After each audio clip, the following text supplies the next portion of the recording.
Chapter 10. Competition is persistent.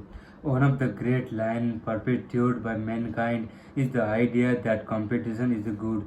Good for whom exactly? It might help provide customer with choices and compel others to do better. However, in the business world, you always want to be in a position to dominate, not compete. If the old saying is competition is healthy, the new saying is if competition is healthy, then domination is immunity. From what I have seen, competing with other limits person ability to think creatively because he or she is constantly watching what someone else is doing. The reason my first business was been has been so successful is because I created sales program that introduced a truly original way of selling for which there was no competition. It was clearly a new way to think and approach selling. No one had done anything other than just copy one another for past 200 years. So I ignored the competition and did something, created a new sales process called information assisted selling. This was before the internet and before the consumer had information readily available to them. I predicted that seller would have to throw away the old way of selling and learn how to use information to assist them. Although I was ahead of my time and traditional thinker resist once the internet hit critical mass.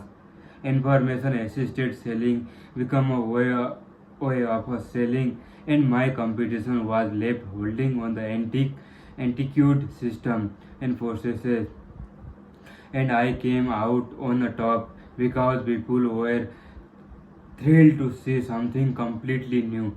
Forward thinker don't copy, they don't compete, they create. They also don't look at what others have done. Never make it your goal to compete. Instead, do everything you can to dominate your sector in order to avoid spending your time chasing someone else. Don't let another company set the pace. Make this young organization's job. Stay ahead of the back. Make it so that they want to chase you and try to be like you, not the other way around. This does not mean that you should not study other best practices in the industry trend. However, you want to make it your job to take those concepts to another level. For example, Apple makes a computer and a smartphone. It didn't simply copy what Dell, IBM, RIM, and others were doing. Apple does not compete; it dominates. It sets the pace and lets others try to duplicate its success. Don't set your goal at a competitive level. Set the goal at the level that will overshadow and dominate your sector completely. How do you dominate? You may wonder. The first step is to decide to dominate. Then the best way to dominate is to do what others refuse to do. That's right. Do what they will not do.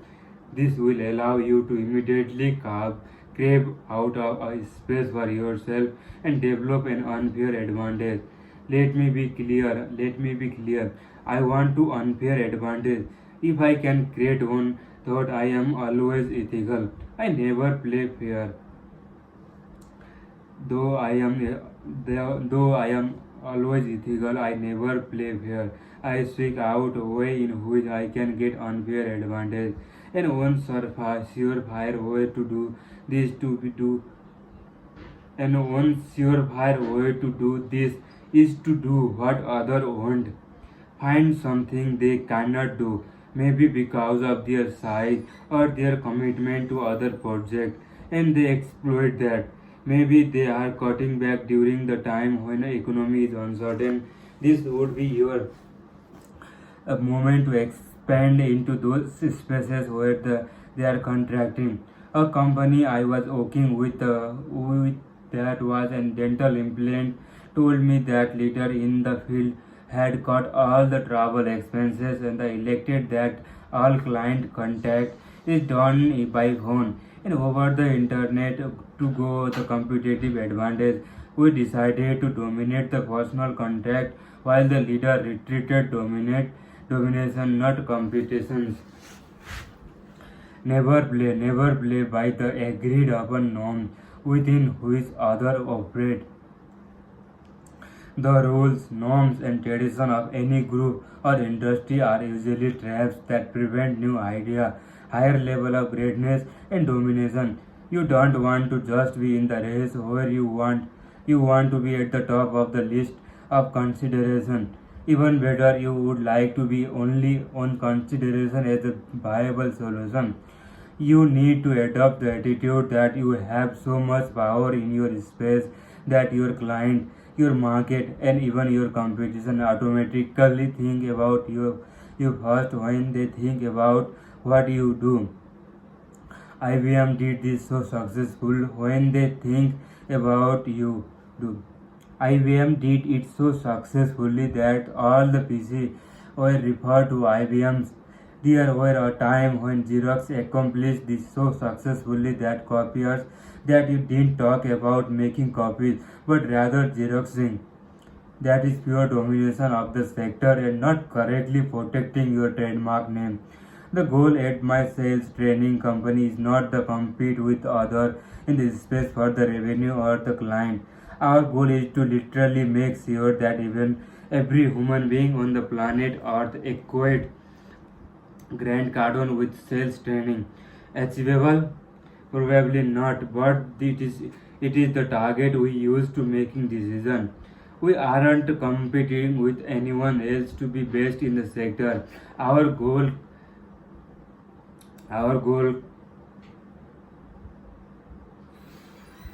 is to dominate the thinking of all people so that my name becomes synonymous with seller training. Google that term become Google that term sales motivation and watch my video pop up. That is the way to approach a sector goal or any endeavor to own it completely. You can always learn from those who want to compete. Just don't chase them. Sam Walton, founder of Walmart, was said to shop other stores weekly in order to see what they were doing well and improve on that. At the same time, he also had the goal of domination, not competition. If you are going to duplicate the best of what others do, then hammer away at that then hammer away at them. Champion that practice and make it yours. Hone their specialties until they become your advantage. So do so to the point where you become the expert and the leader in that area and dominate it so incredibly that they no longer even want to attempt it. You don't have to be fast to save, but it's important to do consider fast in the save. If you get what I mean, the message you want to send to the marketplace, though your persistent action, no one can keep up with me. I am not going away. I am not a competitor. I am the safe. I am the space. Most of you, most of you will have less money than some of the leaders in your space. Even if you have less money than other players in the market, that does not mean you are at disadvantage. Although they may be able to outspend or out advertise you, you can certainly outwork them by using social media, personal visit, email marketing, personal visit, mail, email, network, and so on. Create a campaign using the resources you do have. There is no shortage of energy, effort, and creativity, or how much you can make contact with your client. Use variation of campaign of offer information, video, link, third party validation, mails, emails, phone calls, and personal visit combination to counter the expensive and often wasteful an ad campaign used by the bigger player. Warning: when using active to counter deep pocket advertising, a competitor never underestimate how much activity takes to be noticed and to maintain attention in your space. For example, people think that they can post twice a day on Facebook or Twitter and that they are creating an effect. No, you don't understand massive action. If you think in twos or you definitely are underestimating the size of internet. If you think a couple of posts are going to get you noticed, like every other aspect of growing your business, you have to keep showing up over and over and make it obvious that you are not going away.